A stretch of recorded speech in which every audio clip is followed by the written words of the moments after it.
My name is Ortega, and this is my CS120B custom project. For this project, I've created an alarm clock.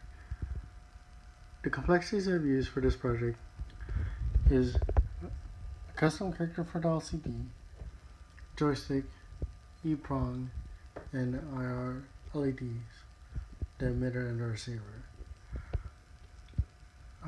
For the LCD, I've used it to display time, and the buttons to turn on the alarm or turn off the alarm.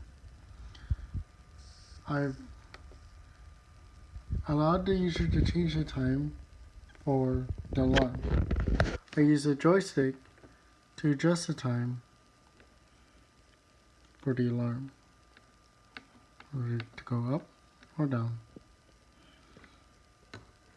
E-prong in the case of when you turn off or turn on your project, you notice that the time is still the same. When the alarm goes off, you hover your hand over it and the alarm will turn off.